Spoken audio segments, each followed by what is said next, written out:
কীভাবে কী করা যায়। যেমন 4 জন নারী সদস্য থাকবে, 8 জন পুরুষ সদস্য দিয়ে 12 সদস্য দিয়ে একটা কমিটি গঠন করা হবে বা দল। এই দলটার নাম হচ্ছে আমডাঙ্গা দল।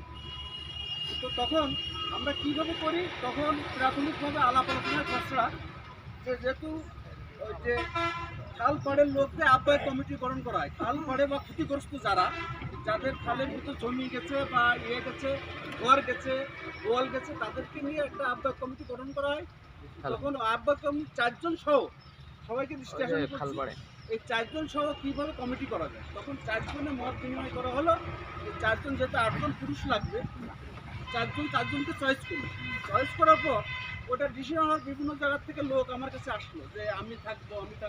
লোক তো 8 জন পুরুষ, 4 জন মহিলা।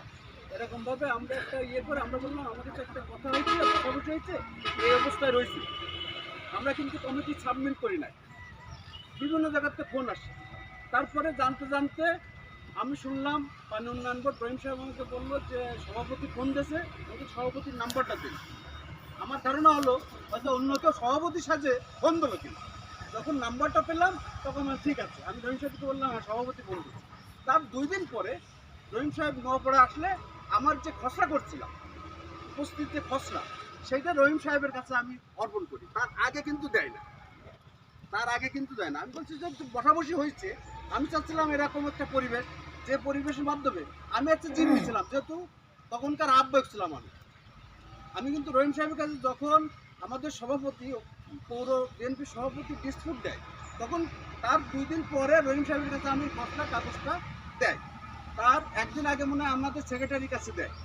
আমাদের নয়ন ভাইয়ের সাথে আমার কথা হয় যে এই ব্যাপার, এই হচ্ছে সমস্যা। মানে সর্বিকভাবে আসলে কমিটি হয়ে যাচ্ছিল বা হয়ে গেছে এরকম না। আমি কিছু লোককে বলেছি, একটা ডিসিশন দেওয়া হয়েছে, এই অবস্থা, এখন কী করা যায় দেখা যাক। আসলে হয়ে যাচ্ছিল, এটা সম্পূর্ণ পদবিন্যাস সার্বিক কারণে করতে হয়েছিল। এই আছে অবস্থা, এই আছে পরিবেশ, এই আছে সারসংক্ষেপ। এখন আপনারা আমাদের এলাকার লোক, আমাদের খালপাড়ে যারা ক্ষতিগ্রস্ত হয়েছে, যারা আমিও ক্ষতিগ্রস্ত, আমার বাড়ি বালিডাঙ্গা হলেও আমার 4 জন জমি গেছে, আমার একটা বাড়ি গেছে।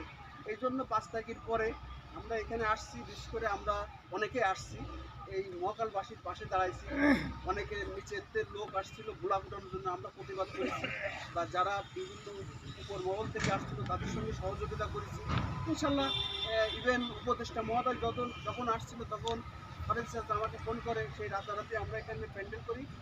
তো এই উপদেষ্টার মাধ্যমে আর একটা পরিবেশ করে দিই। তবে সবাই সুস্থ থাকুন, ভালো থাকুন, এই বলে আমি আমার বক্তব্য শেষ